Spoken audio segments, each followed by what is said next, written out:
আচ্ছা, ভগবানের মাথার উপরে কি থাকে মা? হ্যাঁ, ওই যে মা বলে চূড়া চূড়া। তাহলে মাথার উপর থাকে চূড়া, আর চরণে থাকে কি? নূপুর। বড় তত্ত্বের কথা মা। তো কি হয়েছে মা, ওই ভগবান শ্রীকৃষ্ণের অঙ্গে মাথায় আছে চূড়া আর চরণে আছে নূপুর। তো একদিন কি হয়েছে, ওই নূপুর আর চূড়ার মধ্যে ঝগড়া বেঁধে গেছে মা। আমাদের ঝগড়ায় কি নিয়ে গো মা? আমাদের ঝগড়া হয় ওই জমি জায়গা বাড়ি সম্পত্তি নিয়ে। মায়েদের একটু ঝগড়া হয় কলে জল নেওয়া নিয়ে, কি মা? তাই তো।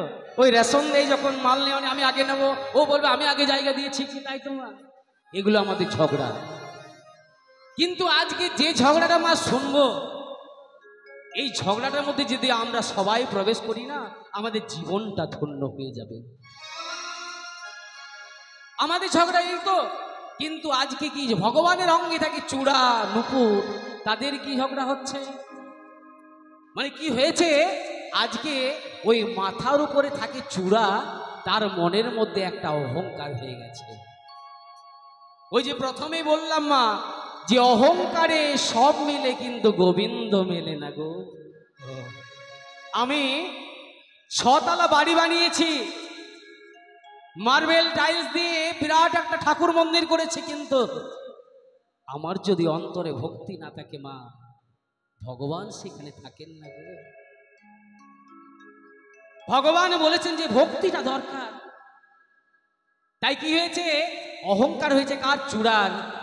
কি হয়েছে, ভগবান শ্রীকৃষ্ণের মাথার চূড়াটি, চরণের নূপুর দুটিকে বলছে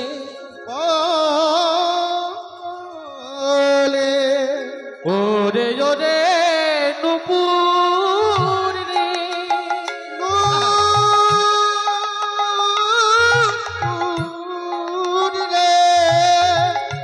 দেখ দেখ আমার কত ভাগ্য ভালো রে, আমি সবার উপরে থাকি। কে বলছে মা? চূড়া বলছে, এই নূপুর দেখ দেখ আমার কত ভাগ্য ভালো বলতো।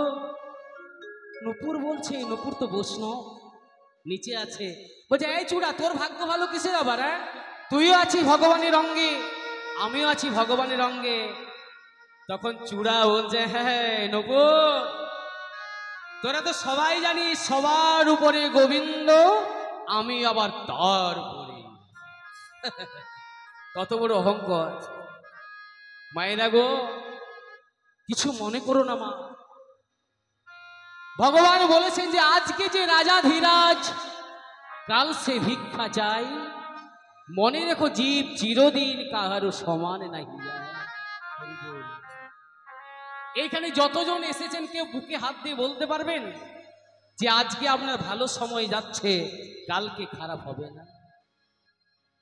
আবার আজকে যার খারাপ সময় আছে, কালকে ভালো হবে না সেটাও। অতএব অহংকার করাটা ভালো নয়। অনেকে করে মা, টাকার যখন গরম হয়ে যায় না, দেখবেন ভালো করে কথা বলে না।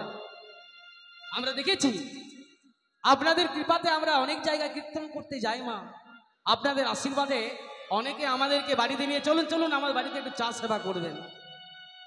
যখন বাড়িটার মধ্যে প্রবেশ করি না, আসুন আসুন দোতলার উপরে আসুন, দেখুন এই মার্বেল টাইলস দিয়ে বাড়িটা বানিয়েছি, রাজস্থানী মার্বেল। এই ফ্যানটা দেখছেন, এটা হ্যাভেলস কোম্পানির ফ্যান। কিসের অহংকার মা? গোবিন্দ আপনাকে দিয়েছেন, তাই তো হয়েছে। আবার যেদিন, কারণ ভগবান কি বলেছেন, যে আমি যেমন দিতেও জানি, আবার সময় হলে বাকিটা মায়েরাই বলে দিচ্ছে, আমি কি বলবো, আমি তেমন নিতেও জানি। তাই কি হয়েছে, চূড়ার যে অহংকারটা হয়েছে, শোন সবার উপরে গোবিন্দ, আমি আবার তার উপরে। কত বড় অহংকার! তখন সে চরণের নূপুর বলছে, ওরে চূড়া, তোর ভাগ্য ভালো, তুই উপরে আছিস, উপরে থাক। তবে আমি একটা কথা বলবো, ওরে যারা যত উপরে থাকে না, তাদেরই তো তত পড়ে যাবার ভয় থাকে রে। ঠিক আছে, তুই তুই উপরে আছিস, উপরে থাক, শুধু আমাকে একটা আশীর্বাদ করে দে। তুই শুধু আমাকে একটা আশীর্বাদ কর। আচ্ছা বল তো চূড়া, যারা ভগবানের প্রকৃত ভক্ত হয়, ভক্ত হয়, এই প্রশ্নটা আমি বলছি, উত্তরটা মায়েদের কাছে আছে। কেমন বলছি? মা, আমরা যখন ভগবানের কাছে পুজো সেবা করতে যাই, আমরা ভগবানের কাছে কি চাই? হে প্রভু। কেউ বলি আমরা এখানে, হে প্রভু আমরা তোমার মাথা চাই। কেউ বলে গো আমরা কি বলি? হে প্রভু আমরা যেন ওই শ্রীচরণে দাস হতে পারি, আমাদের আর কিছু চাই না প্রভু। শুধু যেন আমি সংসার নিয়ে, আমার স্ত্রী পুত্র পরিবার নিয়ে এই শ্রীচরণে যেন দাস হয়ে থাকতে পারি। তাই তো পদকর্তা বলেছেন কি, হে গোবিন্দ